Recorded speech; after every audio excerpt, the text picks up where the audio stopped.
এখন যে পরিমাণে গরম পড়েছে তাতে হালকা পাতলা খেতেই ভীষণ ভালো লাগে। আর দুপুরে যদি থাকে নেনু আর এই জল বড়ার তরকারিটা, তাহলে তো আর কিছু লাগবেই না। এটা হচ্ছে ঝিঙের ছোট ভাই, ঝিঙের মতনই লাগে খেতে পুরো। এটার নাম হচ্ছে নেনু, এটা মিষ্টি দুন্দুল। আর যেটা দিয়ে গা ডলে সেটা হচ্ছে তেতো দুন্দুল। তো যাই হোক, প্রথমেই ভালো করে নেনুয়ার খোসাটা ছাড়িয়ে নিয়েছি, তারপরে চাকু দিয়ে ডুমো ডুমো করে কেটে নিয়েছি। এদিকে আলু ছাড়িয়েও ডুমো ডুমো করে কেটে নিয়েছি। এইবার কড়াইয়ের মধ্যে তেল দিয়ে অনেকটা কালো জিরে দিয়ে আলুগুলো দিয়ে একটু ভাজতে দিয়েছি।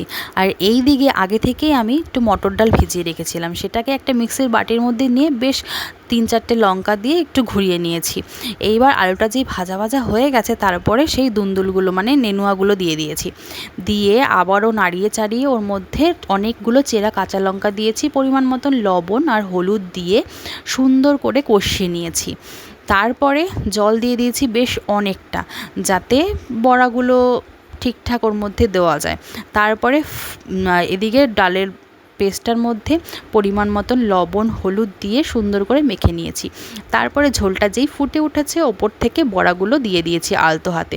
এবার একটু সামান্য নাড়াচাড়া করে ওপর থেকে মিষ্টি দিয়ে গামাখা গামাখা ঝোল হলে নামিয়ে নিয়েছি। কেমন লাগলো জানিও, টাটা।